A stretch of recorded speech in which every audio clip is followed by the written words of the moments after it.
Hello, everybody. Welcome back to the Seedling Podcast. I'm your host today, Simone. It's just a solo episode today on how to move through a rut. Grab yourself a nice hot drink or a cold drink or a snack. I mean, in the name of ruts, it's really important to just nourish yourself, so go get one. I hope whatever I say is taken with a pinch of salt. You are the expert of your own life, and it's up to you to take whatever that resonates from this episode today. So today's quote is, "Be the change, I am the change, and it all starts with me." And that's from a lovely love and light little mantra card set. I love these, and I think it's also nice to add, if you're feeling a bit low, it's nice to add like a little bit of positivity to your day by pulling one of those cards. Without further ado, let's get into the episode. So obviously today we're going to talk about moving through ruts, and I hope you don't mind, I have written some notes. I feel like we've all been there in our lives where we've gone into a bit of a rut. It can happen in different extremities for different reasons, but essentially it's like where you feel like you haven't got any energy, you feel like you can't get anything done, you're sleeping a lot or you're not sleeping at all, eating and sleeping, the basic things in life just feel difficult. Maybe you keep on making promises to yourself that you just can't do, and you keep on procrastinating over them. And essentially it's just like, struggling with your daily life. And it could be because you're burnt out from work. It could be because you're healing from something that's happened in your life. It could be, moving through grief or a breakup. And even if it's none of those things, even if it's just simply, I can't do anything right now, I'm telling you, it's okay to not be okay. And this is just a state that you are going to be moving through, and there is light at the end of the tunnel. Trust me. So what is a rut? I feel like it's important to kind of name it for what it is. And for me, it's essentially where your body goes into a state of freeze and you feel stuck, you feel heavy, you feel numb. And I think that's usually because things have happened too fast, too soon, and your body can't really cope with that amount of expansion. And so you're really forcing yourself into a state of rest because there's too much going on. And that might sound weird because sometimes when you go into a rut, you think, oh, I'm not doing enough. But actually, I think it's your body telling you that you need to just slow down, and forcing you into containment. And I say this because your body is just the expert. Your body knows what to do. Your mind might not. Your mind might tell you lies. So your body is trying to contain you, trying to preserve you. And it's like a survival mechanism, a coping mechanism to keep yourself safe. And it's important for us to understand how to create safety within the body, how to, show our nervous system that we are okay and that we will be able to move through this state. So for me, I believe that ruts are actually very important. They are a smart way that our body is trying to keep us safe, and that's usually because we've been working tirelessly, haven't really made time for intentional rest, and feel exhausted. And it's okay if this is happening multiple times, but it's understanding how to recognize the pattern and create more time for rest in your life. Usually for me, it's because there's something in my environment or something that I'm overthinking in my head that's making my body feel unsafe and makes me feel like I can't cope with just daily life habits. And then for me, I kind of get into a bit of a shame loop and I judge myself around not doing anything, not doing enough. And that just adds a whole layer of shame on top of the feeling that I'm already having, which then makes me feel even worse. So I just feel like that's how it usually works for me. I think it's important to also think about why we have shame around ruts. And actually, I think it's shame around rest. I think our society is built off, working 9 to 5, and that capitalist ideology of, work, work, work. You only get to rest on weekends or if you take time off work. And usually that leads a lot of people into burnout or into addiction, into drinking and smoking, and kind of masking that feeling of exhaustion, when in fact you actually need to make more time for rest in your life. I think we live in a world where rest is demonized, and then that in turn means that we don't have space to feel our feelings. We don't have space to feel exhausted and rest. It actually leaves no room for that. And therefore that means when you do go into a rut and you do feel overwhelmed and you can't cope, there's this added layer of shame. At least for me, I feel like that's quite live for me when I feel like I can't cope with daily life. And obviously it doesn't help that we have social media kind of blasting all of these day in a life videos, and I think I'll talk about that more later, but just understanding it from the societal perspective is also really important, in understanding that you actually have every right to go through what you're going through. You are valid in what you're feeling, and it's okay to take time to rest. Okay, now I'm going to talk about how I move through a rut, and this might not work for you, so take whatever resonates. But for me, I can't kind of shock myself out of a rut. I can't just take a cold shower and like go for a run every day and try and force myself to do hard things. I've tried that before and it just doesn't work. I think that's ultimately, I don't know, quite like a masculine way of thinking. Not to say that it's a man's way of thinking, but I think it's like trying to become goal orientated and like linear thinking, whereas actually trying to slow down and do things slowly will help you to kind of de-thaw out of this kind of, is de-thaw even the right word? Thaw out of this freeze state, so slow micro movements, slow things to help you gradually come out of it instead of it being like a shock. Because yeah, you might have a bit of a dopamine addiction when you're in a rut, you might be seeking comfort, but that's normal, that's okay, and it's actually allowed. That's kind of how you regulate yourself in that state. So I wouldn't say you need to have like a complete and utter dopamine detox and try and force yourself to do hard things. I think you have to just lower the bar a little bit. I've written down here, you actually need to lean into the rut and allow it to happen. Like I said before, it's a very smart way your body is trying to preserve you and keep you safe.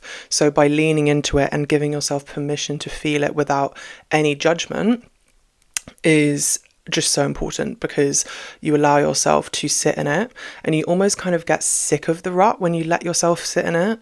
I don't know about you, but for me, it at least kind of lets me kind of rot a little bit, and then I'm like, right, I'm sick of this feeling, let me just do what I can to bring some priority into my well-being, and not to say that isn't prioritizing my well-being. I actually think maybe I should rephrase that, because sitting in a rut is prioritizing your well-being, so let me not say that. I think it just gives you the motivation, because you go down into the depths and then you can kind of come back up. You like need to let yourself hit that rock bottom. And no, I'm not saying you need to do like self-sabotage and, sit in a rut that's like really, really harmful to you. I think you do need to do small things to try and look after yourself. That's a really hard thing to do whilst you're in a rut. So yeah, but I do think you need to let yourself hit that rock bottom, let yourself sit in that dark space, and then you'll allow yourself to gradually go back up again. And if anything, for me, I feel like that's actually more effective, because I know we're not trying to think about how to be more effective here, but if anything, I think that helps me get out of the state quicker as well. It helps me like move through it, rather than if I'm staying in this state but kind of feeling this conflicted judgment in my head. It doesn't actually help at all if you try and like hate yourself into getting better. if anything, if you're more compassionate and more loving, you bring in that love, you allow yourself to move through it quicker. But yeah, I'm not trying to say that you need to do this fast. I just think for me, that's something that is very effective. So yeah, some things that help me as well are creating safety in the body. So obviously, like I was saying before, this feeling is usually due to the fact that your body doesn't feel safe with something, and it's seeking comfort, it's seeking containment. But that also means that you feel depressed. That also means that you feel heavy. That means you feel tense and stuck. And you're supposed to feel that. That's a very normal feeling for this state. But if there's a certain sensation that you're feeling, try and track that sensation. Like, understand how your body is actually feeling right now, instead of thinking your way out of this feeling. And do slow or fast movements to kind of release and discharge that energy. So this could be sighing and like yawning and touching and stroking your arms to create, a safe feeling and release oxytocin in your brain. So proving to your nervous system, literally, that you are safe where you are. And I love dancing. I think dancing is just such a fun, powerful tool that people do not do enough. Like, humans are supposed to dance, yet a lot of our society, especially British society, is so uptight and won't really dance, won't let themselves free, when you really need to move your body. And depression hates a moving target. You have to kind of move through the feeling. And it's that quote, isn't it? Movement is medicine. It really is. It really is. And then, yeah, I think just making time for intentional rest and cozy max. Like, create your room, create safety in your room, create coziness, and make it a nest for yourself. So that does involve like clearing up dirty dishes if you've been eating in your bed, or you've got wrappers in places, like clearing that off slowly but surely, putting your dirty laundry in the laundry basket, like slow, simple steps, and lighting a candle, maybe getting a nice lamp, and just make it like a nice, safe environment for you to intentionally rest in. And just allowing yourself to feel safe in your room is such a lovely feeling. And if you've done this already, then that's perfect. And if you still feel like you don't feel great, that's fine. That's normal. I'm not saying that you need to feel better once you've got a cozy room. I just think if you haven't already like cozified, if that's even a word, if you haven't already cozified your room, do that, because that really helps. And creating like a nice scent in your room, like having incense or a diffuser or a candle, or just some essential oil, something that's gonna bring the senses into it, so it's a sensory experience as well in your room. So having like nice scents, nice cozy blanket, just keeping yourself warm. And yeah, I think that's just so important. The next thing that's really helpful for me is social engagement. So speaking to someone about it, and someone that I feel safe with. So my best friend Mia is always really helpful. Speaking to my family about it and just like naming the feeling that I'm experiencing is so great, because you allow it to just be seen for what it is, and you're not trying to, fight it in your head anymore. You're just being witnessed in that state, and then allowing others to help, allowing others to support you. That can be really, really, it is really important as a human being to rely on others and to let community show up for you in those moments. And if you don't want to do this, or if you can't do this, then journaling about it and kind of writing out what you're feeling, to not necessarily rationalize your feelings, but just to witness yourself and witness what you've written out, so that you can see how you're feeling, because it's easy to go back and forth in your head about it, but actually naming it, speaking it out loud can be really, really helpful. And then, speaking of journaling, a great way to help yourself in these states is to write down good things that are happening to you. So you can either do this on your phone. I think it's better to do it on your phone, because then you can do it whilst you're out and about. But things that things that are good that are happening to you and that you're grateful for, and just creating like a happy list. And I love this because I've done this before when I've been really sad, and it just helps you think more positively, and it helps, even if it's hard in the moment, it helps just to feel better in that moment, just for that second, to just like drink in the fact that something good happened to you. Like you saw a cute dog, or you had a really lovely coffee, or you got smiled at by a stranger, something good that happened, and just writing it down so your brain is like, yep, that happened, and you're creating those new neural pathways in your brain. And then also seeking pleasure, I think, is so important. And I think when you're in a rut, you kind of think that you're seeking pleasure too much, or you're accessing too much comfort, and you're not in enough discomfort. And yes, I do agree with the fact that when you are in discomfort, you grow. Like there's so much growth to be made when you're putting yourself into an uncomfortable situation, or pushing yourself in so many different ways, like pushing your comfort zone. But I think when you're in a rut, you don't need that level of pressure. I think you need to be seeking more pleasure, be doing more things to create pleasure in your life. So eating a nourishing meal, something that's really delicious, something that either you've made or bought that just is so comforting to you. Doing something creative, so like painting and drawing.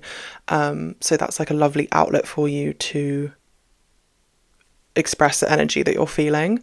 And then forest bathing and playing your favorite kind of music. Like I said, dancing, guys, just feeling into being present is just one of the best things that you can do for yourself when you're in a rut. And it just, it completely distracts your mind. And when I'm in a rut, I'm overthinking a lot. I'm overwhelmed. So allowing yourself to throw yourself into whatever it is in that moment and seeking pleasure in that moment it's just so important. It's so important, and you don't need to be more hard on yourself. You need to be kinder to yourself.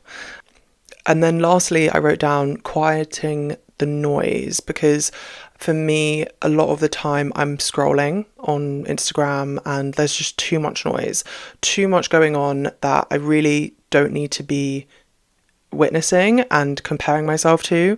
So I think deleting social media for a couple of days, even for a day, is really, really useful, because it allows you to just realign your focus to yourself. And it doesn't mean that you're going to be sat there staring at a wall. Like there's plenty of other things that you can be doing. Or if you don't want to delete social media, you can just set limits on your phone or in your head about when you're going to be turning your phone off, because it's easy to just scroll and then lose sleep over scrolling, or getting upset because you've seen something that's triggered you or made you feel guilty about yourself. So I think, it's important to just quieten the noise. So ultimately, you need to do what works for you. You can take whatever resonates from this episode, but you're the expert, you know what works for you. But I just hope that what I've said has at least given you some idea of what a rut is and how you can help yourself to move through it. I think slow progress is progress. So just take things slowly. You don't need to rush out of this rut. And what can you learn from this state? What can you learn about yourself? One thing that's really great that my therapist taught me is that writing out what you did, what it took for you to move through this state in your journal or on your phone, is really helpful for your brain to understand, how to get yourself out of that state again, and then you can go through that again. But I also don't want you to ever feel like you have to get out of this state. I think it's something that you just move through, and it's there to teach you something. It's not there to be jumped out of, it's there to teach us something. And again, it's our body trying to tell us what it needs. And so, if I was to give you some final thoughts, we have one life. Good things are coming your way. Your best days are yet to be lived. There are people yet to love you and for you to love. And there are places that you are yet to visit and experiences you're going to love. Just give yourself time to move through this. I hope this episode has been helpful. Please let us know what you thought, and I love you, and I'll see you in the next episode.